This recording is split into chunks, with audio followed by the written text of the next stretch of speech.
You go to a hotel room, what's the first thing you do? You should wipe down the remote because that's full of germs. I cover the remote with a shower cap. Seriously. I'm actually getting itchy just thinking about this. And check the bed for bed bugs. And for Cub fans. Speaking of Cub fans, ABC News correspondent Ryan Burrow. Good morning, Ryan. Good morning. So I think it was on the campaign trail. So it was early last year. I was in Detroit for. What was it? Was there a debate? I can't remember. Someone was traveling to Detroit. I want to say on the Democratic side. It might have been Bernie or Hillary.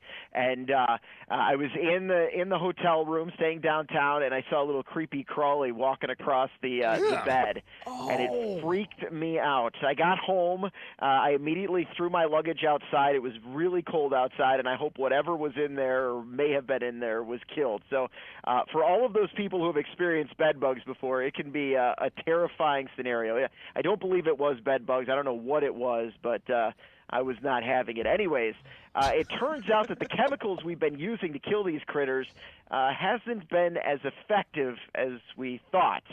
They contain usually two chemicals. One of those chemicals, according to research, took 7 to 10 days to kill the bugs, and the other took 3 days to kill it. And I don't know about you if you've ever experienced this before, but you want them dead immediately. So 7 to 10 days is not going to cut it. So that's what this research is showing, and researchers are saying, you know what, instead of just using the chemicals, you might want to use steam, set some traps as well. You've got to kind of take a multi-front approach to killing these things. Okay, so first of all, is this because the bugs are now resistant to these chemicals?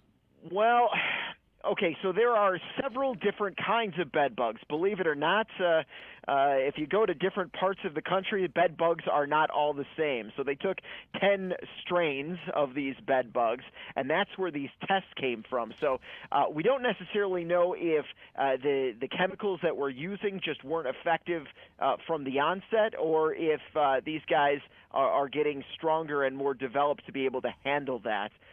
That's one of the reasons why scientists are saying, you might want to take a three-pronged approach rather than just going with the chemicals. Do we know how pervasive it is? I mean, once you get, are they like fleas that once you get them, you have to fumigate the whole house, or are they?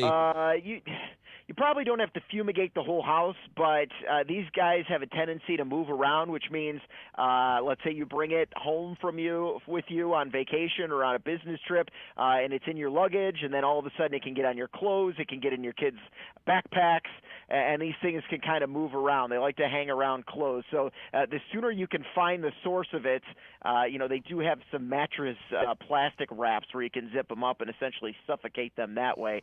But the sooner the better to find these things, just because they spread so quickly. Ryan Burrow, can you see them? Or are they? Yeah, okay. especially when they're full and they've got that big red mark. They look like little flat bugs kind of walking around. Yes, you can see them. So if you go into a hotel room and you take the sheets off the mattress, you can look and inspect your mattress and see if the mattress had bed bugs. In theory, if you can see, if they're out on the surface of it, they might be inside waiting for it to be nighttime and to crawl all over you at night. Did you put those terrors in your mind for a while? Did you tell your wife that you possibly brought home bed bugs and you threw your luggage outside?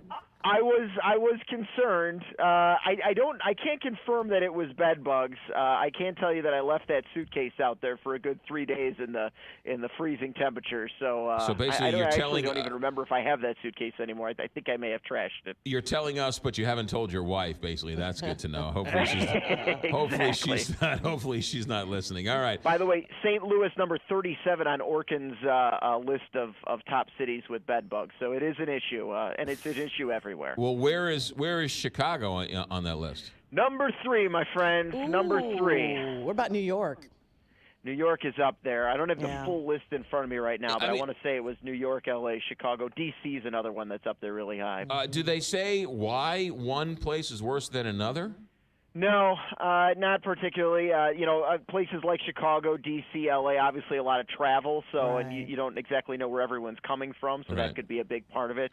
Obviously, it's a nightmare for hotels because once you get a report of bed bugs, it spreads. You got to go into full artillery mode at that point to take it down. Ryan Burrow, ABC News correspondent, on the latest on the super bed bugs. Thanks, Ryan, for nothing. All right, take care. Ugh. Ugh. Really, I got goosebumps. Ugh, goosebumps. Not in a good way, though. I got itchy was like, bumps. ooh. Ugh, that is the worst.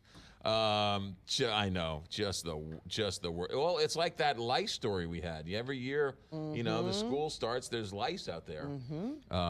We should try and get on. We should try and get Blue Chip Exterminating on. Talk about bed bugs and what they do to kill bed bugs and what we should. And also talk about spring and all those critters are regular bugs, right? Not just bed bug. Right? Is an ant considered a bed bug if it's on your bed? No, it's considered an ant. Well, no, I understand it, but as Ryan Burrow said, there's all sorts of types of bed bugs. Let's get Blue Chip on, but give us a day or two because I got to get over this one. I do too. I need a shower now. Numbers 725. Numbers coming up next. 725.